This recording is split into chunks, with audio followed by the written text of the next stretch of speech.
नारद मुनि भगवान विष्णु के परम भक्त थे।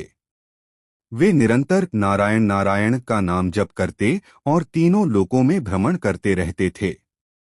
उनकी कीर्तनमयी वाणी, भक्ति और ज्ञान का आदर स्वयं देवता भी करते थे। एक बार की बात है, नारद जी हिमालय के वन में गहन तपस्या में लीन हुए। उनकी तपस्या इतनी प्रबल थी कि उसकी शक्ति से तीनों लोक कंपायमान हो उठे। देवताओं ने सोचा, यदि नारद इस तप से कोई वर मांग लेंगे तो त्रिलोक की व्यवस्था डगमगा सकती है। इसलिए सभी देवताओं ने कामदेव को भेजा कि वह नारद को तप से विचलित कर दे। कामदेव अपने पूरे दल के साथ पहुंचे। वसंत ऋतु का आगमन कराया गया। पुष्पवृष्टि होने लगी, मधुर पवन चलने लगा। कोकिल का कलरव और मृगनयनी अप्सराएं वहां उपस्थित कर दी गईं। कामदेव ने अपने पुष्पबाण चलाए, लेकिन नारद जी अडिग बैठे रहे। उनकी दृष्टि केवल नारायण पर टिकी थी। कामदेव परास्त होकर भाग खड़े हुए। इस विजय के बाद नारद जी के मन में धीरे धीरे गर्व का बीज अंकुरित हो गया। उन्होंने सोचा, मैं तो अब माया से परे हो गया हूं। यहां तक कि कामदेव भी मुझसे हार गया। अब कौन है जो मुझे मोह में डाल सके। अपने अहंकार में नारद जी सीधे वैकुंठ धाम पहुंचे। भगवान विष्णु अपने शेषासन पर विराजमान थे। नारद ने जाकर प्रणाम किया और बोले, प्रभु, आपके कृपा से मैंने ऐसा तप किया कि कामदेव तक मुझे विचलित नहीं कर पाए। मैं तो अब सिद्ध हो गया। अब कोई माया मुझे जीत नहीं सकती। भगवान विष्णु मंद मंद मुस्कराते रहे। उन्होंने कहा, मुनिवर, यह आपकी बड़ी विजय है, किंतु संत को अपने बल या सिद्धि का गर्व कभी नहीं करना चाहिए। गर्व साधना का सबसे बड़ा शत्रु है। लेकिन नारद जी के कानों में यह सीख उस समय नहीं उतरी। उनका मन पहले ही गर्व से भर चुका था। उसी समय एक समाचार पूरे त्रिलोक में फैल गया। वह यह कि राजा शिलनिधि अपनी रूपवती कन्या का स्वयंवर रचा रहे हैं। राजा शिलनिधि बड़े प्रतापी और धर्मात्मा राजा थे। उनकी पुत्री अतुलनीय रूपवती, गुणवती और सती साध्वी थी। उसकी शोभा का वर्णन शब्दों में असंभव था। स्वयंवर की घोषणा होते ही तीनों लोकों में हलचल मच गई। देव, दानव, गंधर्व, सिद्ध, मानव सभी वहां पहुंचने लगे। हर कोई चाहता था कि वह कन्या उसका वरण करे। जब नारद जी ने यह समाचार सुना तो उनके भीतर छुपा हुआ गर्व और अहंकार जाग उठा। उन्होंने सोचा, यदि यह कन्या मुझे प्राप्त हो जाए तो मेरे वैराग्य और सिद्धि की महिमा चारों ओर फैल जाएगी। तपस्या में तो मैं सिद्ध ही हूं, अब गृहस्थी में भी मेरा आदर होगा। यद्यपि नारद मुनि ब्रह्मचारी थे और सदा वैराग्य मार्ग पर चलते थे, किंतु उस समय भगवान की लीला ने उन्हें मोहजाल में बांध दिया। नारद जी स्वयंवर में पहुंच गए। परंपरा के अनुसार उन्होंने कन्या का हाथ देखकर उसकी रेखाओं का अध्ययन किया। नारद ज्योतिष और हस्तरेखा विद्या में प्रवीण थे। जैसे ही उन्होंने कन्या की हथेली देखी तो वे चकित रह गए। उसमें साफ साफ लिखा हुआ था कि इस कन्या का विवाह स्वयं भगवान विष्णु से होगा।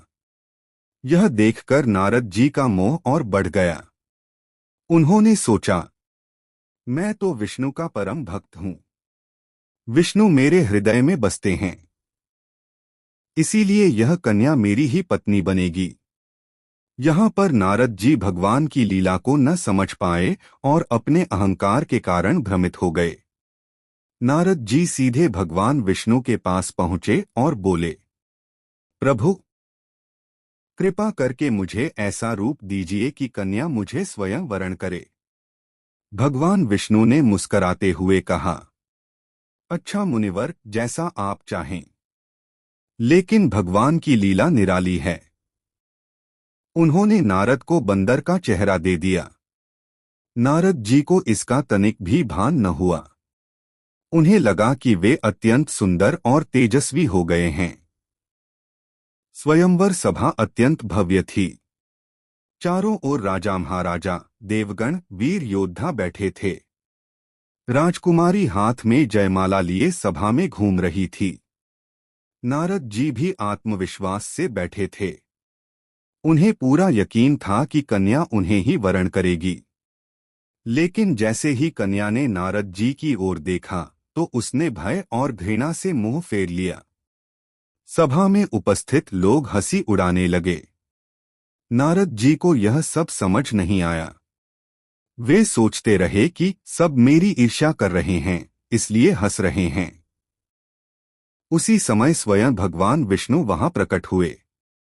उनका रूप अनुपम था। श्यामल गात, चार भुजाएं, पीतांबर, वनमाला, कौस्तुभ मणि और सौंदर्य का अद्भुत प्रकाश। राजकुमारी ने जैसे ही उन्हें देखा वह मोहित हो गई। उसने तुरंत विष्णु के गले में जयमाला डाल दी। सभा तालियों और घोष से गूंज उठी। सबने जय जयकार की। जब नारद जी ने यह दृश्य देखा तो वे क्रोध और अपमान से भर उठे। उन्होंने सोचा, भगवान ने मेरे साथ छल किया है। मैंने उनसे वर मांगा और उन्होंने मुझे धोखा दिया। कन्या मुझसे छीनकर स्वयं विवाह कर लिया। अत्यंत क्रोधित होकर उन्होंने विष्णु से कहा, तुमने मेरे साथ विश्वासघात किया है, इसलिए मैं तुम्हें शाप देता हूं कि मनुष्य रूप में जन्म लेकर तुम्हें भी स्त्री वियोग का दुख भोगना पड़ेगा। भगवान विष्णु शांत भाव से मुस्कराए और बोले, हे नारद, तुम्हारा शाप भी मेरी लीला का ही अंग बनेगा। त्रेता युग में मैं राम रूप में अवतरित होकर सीता वियोग का दुख सहूंगा। तुम्हारा यह शाप भी कल्याणकारी होगा। कुछ समय बाद नारद जी को सच्चाई का पता चला। उन्होंने दर्पण में देखा कि उनके मुख पर तो वानर का चेहरा है। सभा में सब उनकी इसी रूप के कारण हंसी उड़ा रहे थे। यह देखकर वे लज्जित हो गए। उन्हें समझ आया कि यह सब भगवान की लीला थी। उन्होंने अपने गर्व और मोह को त्याग दिया और पुनः भक्ति मार्ग में लग गए। चाहे कितना भी बड़ा साधक हो, अहंकार आने पर उसका पतन निश्चित है। भगवान अपने प्रिय भक्त को भी कभी कभी परीक्षा में डालते हैं ताकि वे और पवित्र होकर भक्ति पथ पर अग्रसर हों। नारद जी का शाप ही आगे चलकर रामावतार की लीला में सीता वियोग का कारण बना। संत को अपने ज्ञान, तपस्या या भक्ति का कभी गर्व नहीं करना चाहिए।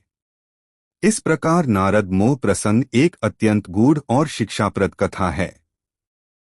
राजा शिलिधि की कन्या का स्वयंवर केवल भगवान विष्णु की माया थी, जिससे नारद जी का गर्व टूटे और समस्त संसार को यह शिक्षा मिले कि सच्चा साधक वही है जो अपने गुणों का अहंकार न करे और हर परिस्थिति में केवल भगवान की शरण में रहे।